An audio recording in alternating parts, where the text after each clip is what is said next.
പരിശുദ്ധനായ അബ്ദുൽ ജലീൽ ബാബ, പരിശുദ്ധ എന്തോ മിസ്റ്റേഴ്സ് ബാബ നമ്മുടെ ആരാധനയിൽ ഇറങ്ങുന്ന നമ്മൾ ജീവിച്ചെന്ന് സന്തോഷിക്കുകയാണ്. അതിനാണ് നമ്മൾ രണ്ട് സൈഡിലേക്ക് മാറി നടത്തണം. നമ്മുടെ പള്ളികളിലാണെങ്കിലും ഇങ്ങനെ നടത്തണം. വേറൊരു കാർപ്പറ്റിൽ അത് ക്രമീകരണം ചെയ്തിരിക്കുന്നത് മാതാപിതാക്കളെ അവരെ ഓർക്കുവാൻ കിട്ടുന്നതായ അവസരം കളയാതെ അവർക്ക് വേണ്ടി ഓർമ്മ കുർബാന അർപ്പിച്ച് നാം ചെയ്യേണ്ടത് പ്രാർത്ഥിക്കുന്ന നമ്മുടെ കടമയാണ്. മറ്റുള്ള സഭകൾ പഠിപ്പിക്കുന്ന പോലെ, മറ്റ് പ്രൊട്ടസ്റ്റന്റ് സഭകൾ പഠിപ്പിക്കുന്ന പോലെ മനുഷ്യന് ഞാൻ പിന്നെ ഒന്നുമില്ല എന്നല്ല അതിന്റെ സാരം. ഞാൻ ചോദിക്കട്ടെ ഒരു ഉദാഹരണം. ഇന്നലെ വക്കോളയിൽ പള്ളിയിൽ 21 വയസ്സുള്ള ജോയ് എന്നുള്ള ഒരു പയ്യൻ അവൻ ആക്സിഡന്റിൽ മരിച്ചു. ആ അമ്മയുടെയും അപ്പന്റെയും ആ ശുശ്രൂഷ ഞാൻ പങ്കെടുത്തതാണ്. എനിക്ക് കണ്ണ് നിറഞ്ഞ് ഒഴുകുക ഒരു വാക്ക് പരിശോധന പറയാൻ പറ്റില്ലായിരുന്നു. കാരണം എനിക്കൊരു 23 വയസ്സുള്ള കുഞ്ഞ്, 21 വയസ്സുള്ള കുഞ്ഞ്, ആ അമ്മയ്ക്ക് സഹിക്കാൻ വയ്യാതെ അപ്പം വിങ്ങി പൊട്ടുക. എന്ത് പറഞ്ഞ് ആശ്വസിപ്പിക്കേണ്ടത് നമ്മള്? ചോദ്യങ്ങൾ ഒത്തിരി ഉണ്ടാകാം. എന്നാൽ ഞാൻ ചോദിക്കട്ടെ, എന്റെ ചോദ്യം, ആ ജോയലിനെ, ആ 21 വയസ്സുള്ള കുഞ്ഞിനെ അവന്റെ പപ്പായും അമ്മയും ഓർക്കുകയില്ലേ? മരിച്ച ദിവസം നോക്കി ഓർക്കുകയില്ലേ? ഇതൊക്കെ കേവലം ചുമ്മാതെ നെഗറ്റീവായി പറയുന്നതല്ലേ?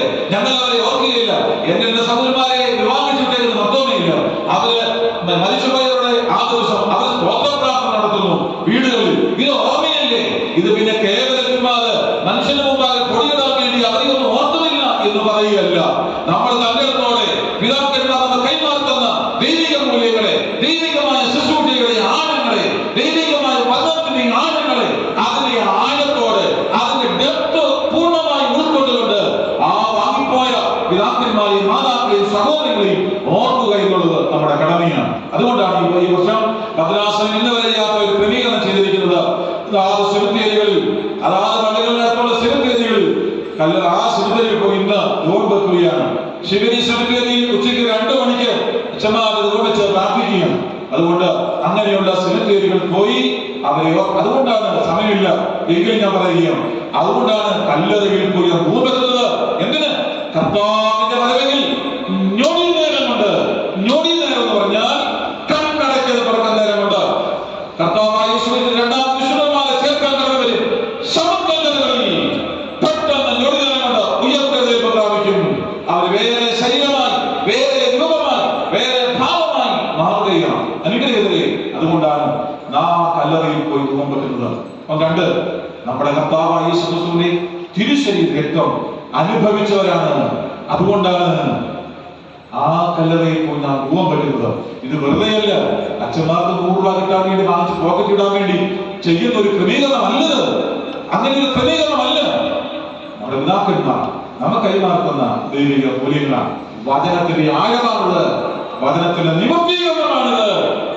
ഒരു പഴയ വായിക്കുമ്പോൾ കാണാൻ സാധിക്കുന്നു, ഒരു വിശുദ്ധന്റെ കല്ലറയിൽ ആ അസ്ഥിയെ ചെന്ന് തൊട്ടപ്പോൾ മരിച്ചവർ ജീവിച്ചു.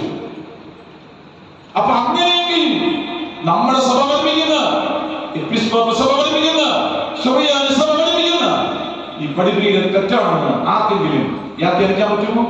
ആർക്കെങ്കിലും പഠിപ്പിക്കാൻ പറ്റുമോ? അങ്ങനെ ചെറിയ പഠിപ്പിക്കും നമ്മുടെ സഭകളിലും നമ്മുടെ സഭയിലുള്ള ചില വ്യക്തികളുടെ ഉള്ളിലും ഇതൊക്കെ ചില തരികളൊക്കെ വീണിട്ടുണ്ട്. അതുകൊണ്ട് ഞാൻ പറയുകയാണ്, അല്ല, അങ്ങനെയല്ല. ഇതൊക്കെ പഠിച്ചും, ഇതൊക്കെ കണ്ടും, ഇതൊക്കെ കേട്ടും, ഇതൊക്കെ ചെയ്തും അനുഭവിച്ച അനുഭവമുള്ള ഒരു പുരോഹിതനാണ് ഞാൻ.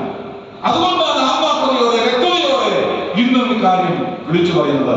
നമുക്ക് നമ്മുടെ വാങ്ങിപ്പോയ പിതാക്കന്മാരെ, മാതാക്കളെ ഓർക്കാൻ കിട്ടുന്ന അവസരം.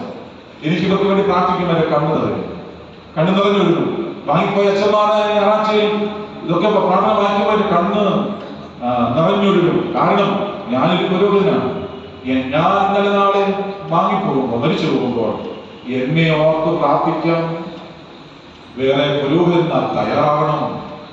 അങ്ങനെ തയ്യാറാകണമെങ്കിൽ ഞാൻ അവരെ ഓർത്ത് പ്രാർത്ഥിക്കണം. നിങ്ങളെ ഓർത്ത് പ്രാർത്ഥിക്കണമെങ്കിൽ നിങ്ങൾക്ക് നിങ്ങളുടെ കുഞ്ഞുങ്ങളെ നന്മ കാണണ്ടേ? സ്വർഗത്തിരുന്ന് നമ്മുടെ കുഞ്ഞുങ്ങളെ നന്മ കണ്ട് സന്തോഷിപ്പാൻ ആ കുഞ്ഞുങ്ങൾ നമുക്ക് വേണ്ടി പ്രാർത്ഥിക്കണമെങ്കിൽ നമ്മൾക്ക് ജന്മം തന്ന, നമ്മെ സ്നേഹിച്ച നടത്തിയ പിതാക്കന്മാരെ ഓർക്കണം. നമ്മുടെ കടമയാണ്, നമ്മുടെ ആവശ്യമാണ്. അതുകൊണ്ട് ഇപ്പോൾ സകല വാങ്ങിപ്പോയവർക്ക് വേണ്ടിയുള്ള പ്രത്യേകമായ പ്രാർത്ഥന അർപ്പിച്ച് ഇപ്പോൾ പ്രത്യേകമായി